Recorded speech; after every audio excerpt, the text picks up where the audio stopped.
Daily Meditations, January 30th. Daily Readings of the Mass. First reading from the letter to Hebrews. Brothers and sisters, faith is the realization of what is hoped for and evidence of things not seen. Because of it, the ancients were well attested. By faith, Abraham obeyed when he was called to go out to a place that he was to receive as an inheritance. He went out, not knowing where he was to go. By faith, he sojourned in the promised land as in a foreign country, dwelling in tents with Isaac and Jacob, heirs of the same promise. For he was looking forward to the city with foundations, whose architect and maker is God. By faith, he received power to generate even though he was past the normal age, and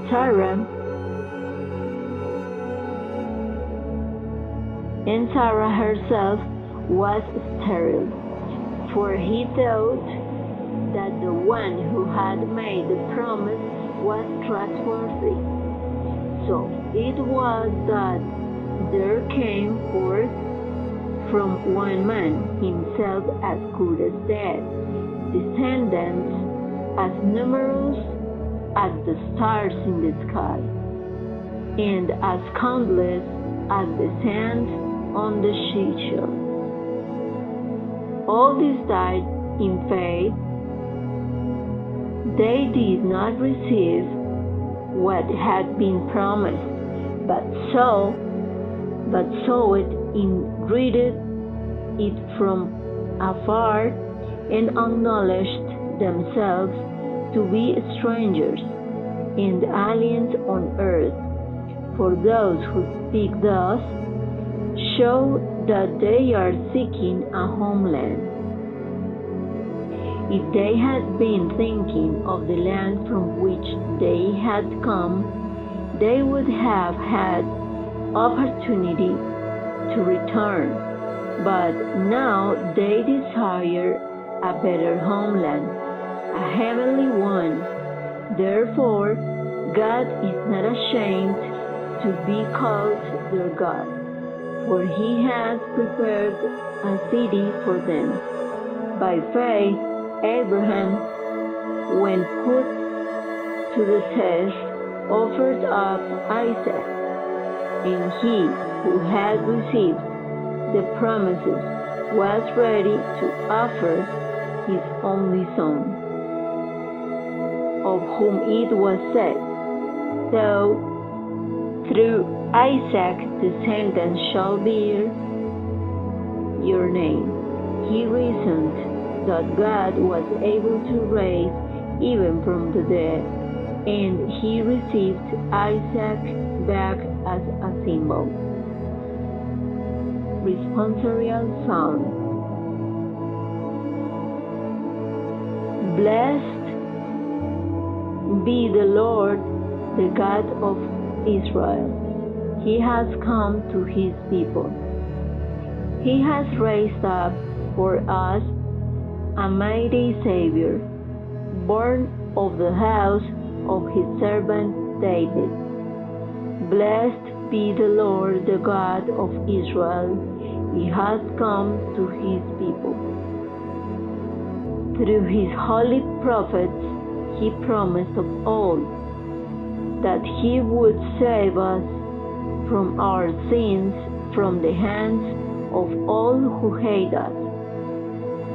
He promised to show mercy to our fathers and to remember his holy covenant. Blessed be the Lord, the God of Israel. He has come to his people. This was the oath He swore to our father Abraham to set us free from the bonds of our enemies, free to worship to worship Him without fear, holy and righteous in His sight all the days of our life. Blessed to be the Lord, the God of Israel. He has come to His people. Gospel according to Mark 4, from 35 to 41.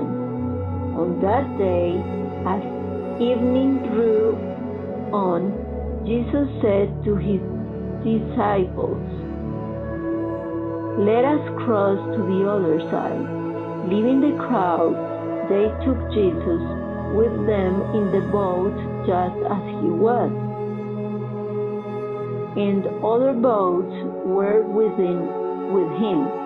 A violent squall came up and waves were breaking over the boat, so that it was already filling up. Jesus was in the stern, asleep on a cushion. They woke Him and said to Him, "Teacher, do you not care that we are perishing?" He woke up, rebuked the wind, and said to the sea, "Quiet, be still." The wind ceased, and there was great calm. Then He asked them, "Why are you terrified? Do you not yet have faith?" They were filled with great awe and said to one another, "Who then is this whom even wind and sea obey?"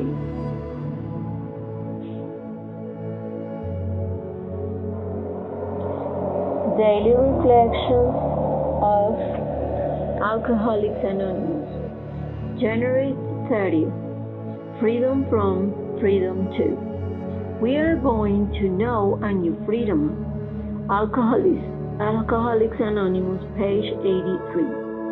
Freedom for me is both freedom from and freedom to. The first freedom I enjoy is freedom from the slavery of alcohol. What a relief! Then I begin to experience freedom from fear of people, of economic insecurity, of commitment, of failure, of rejection. Then I begin to enjoy freedom too.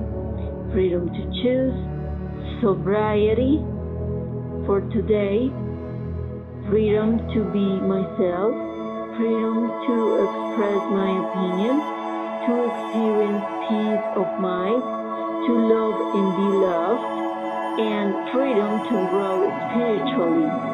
But how can I achieve this freedom?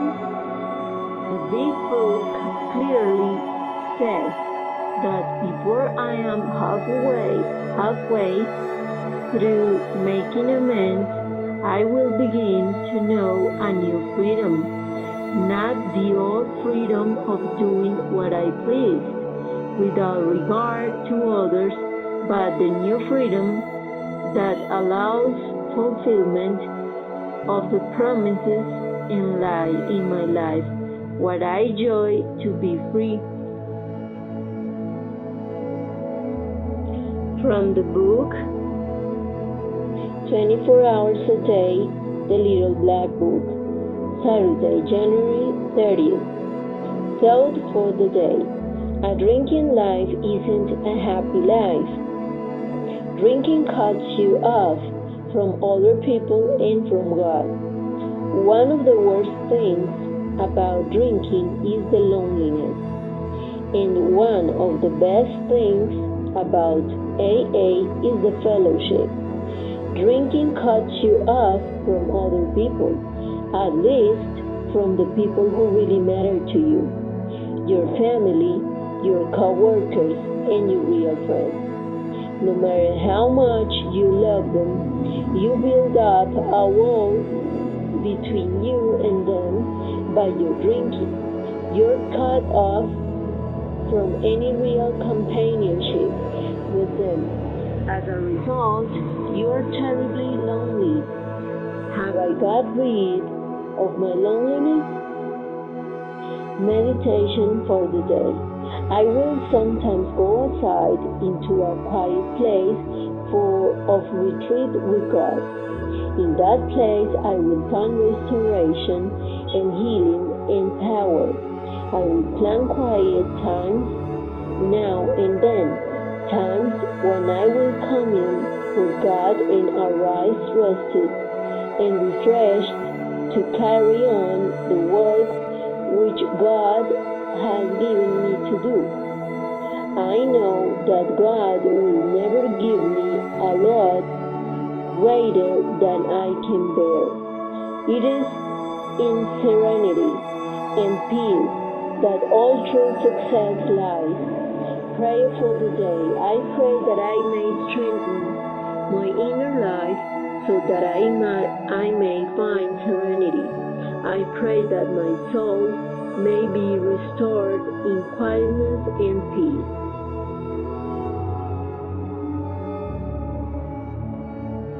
From the book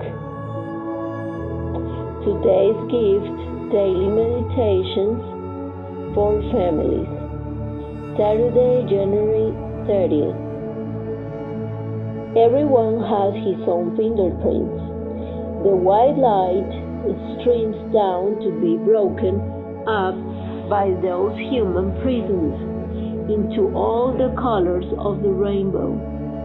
Take your own color in the pattern and be just that. Charles R. Brown. We are often amazed at how different members of the same family seem to be. Contrasts are often great. One child might be loud and funny. One might be timid and quiet, and yet neither seems to take after the parents. A family is like a vegetable garden. The vegetables respond to outside influences. The one exposed to more sunlight will grow differently than the one growing in a damp, shady place. Vegetables growing in crowded areas of the garden may not be as developed as those around them, but they might be tastier. Although we may have common roots, outside experiences and friends mold us too, making each of us unique. We sometimes lose ourselves by comparisons and feel as if we don't belong, but the variety of our family gardens is what makes the world so interesting. How can I honor another person's uniqueness today? From the book, The Language of Letting Go, Daily Meditations on Codependency, Saturday, January 30th, Religious Freedom, a power greater than ourselves, God as we understood Him. These words introduce spirituality in the 12 steps.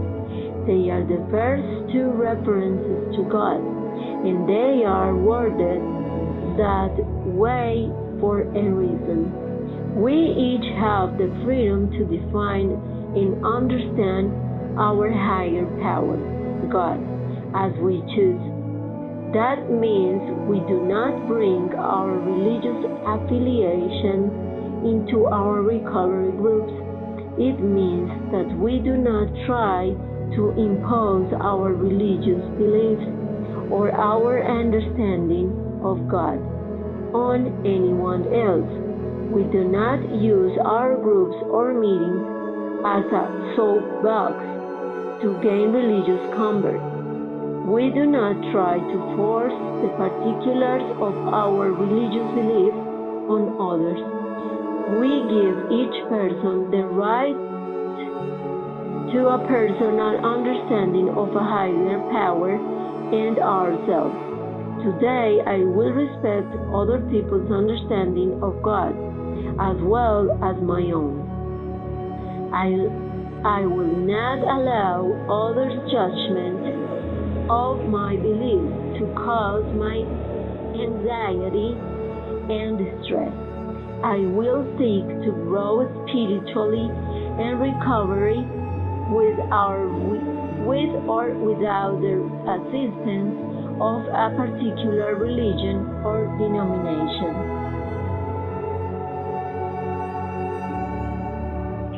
From the book Each Day a New Beginning, Daily Meditations for Women, Saturday, January 30th. Fortunately, psychoanalysis is not the only way to resolve inner conflicts. Life itself still remains a very effective therapist. Karen Harney. The passage of time, coupled with an openness to the messages gleaned from our conversations with others, can provide answers we need for the way out of painful situations. Life is ebb and flow, peaks and valleys, struggles and sweet times. What we fail to realize all too often is that the struggles make possible the times that are sweet. Our conflicts are our special lessons in life. We can learn to flow with them, move through them, trust their value to us as growing, changing women, how good it feels to have found security with one another and that power greater than ourselves who can, when we are willing, show us the path to resolution. Life will never be free of conflict, nor should it be. Our lessons move us to higher plans of awareness. We can experience the joy hidden within the conflict. We can help one another remember that the sweetness of a moment is tied to the pain of a former forgotten moment. All events, all experiences are connected. The path I travel, alone and with others, is bringing me brighter days. I will trust my path. It's right for me. From the book Touchstones, Daily Meditations for Men, Saturday, January 30th. Man can live his truth, his deepest truth, but cannot speak it. Archibald MacLeish. For many men, being addicts meant living double lives. There were public selves whom others knew, and private selves whom no one met. It was a compulsive word, and both sides were false. Many of us grew up in addicted families and learned this double life early by hiding from outsiders what life was really like at home. In this program, we learn to live our truth before we can speak it. It is more in our actions than in what we say. We may never know the words for this truth because we do not consciously invent it. It comes to us quietly over time and slowly merges all our paths. Gradually, we begin to feel whole again as we surrender our double lives for single truth truthful ones. Let me have the trust to give myself to the work of recovery and follow it where it takes me. From the book Food for Thought, Daily Meditations for Overeaters, Saturday, January 30th. Eat less, enjoy more. Before we joined Overeaters, we were eating more and enjoying it less. The more we ate, the more fat we had to lug around, and the harder it was to do anything, much less enjoy doing it. Feeling stuffed and guilty, we often did not even enjoy what it was that we were eating. When our bodies are not overloaded with too much food and fat, we have energy for new activities. Our minds are sharper when they are not drugged with refined carbohydrates. Our emotions are more serene and positive when we are not full of despair and self-hatred. Freed from the terrible compulsion to eat more and more, we have time and energy to spend learning a new sport, reading a story to a child, writing a poem. Whatever we choose to do, we enjoy it more when we are not overeating. When we abstain, we feel good about ourselves. When we feel good about ourselves, we feel good about life. May I understand that for me, less food means more enjoyment.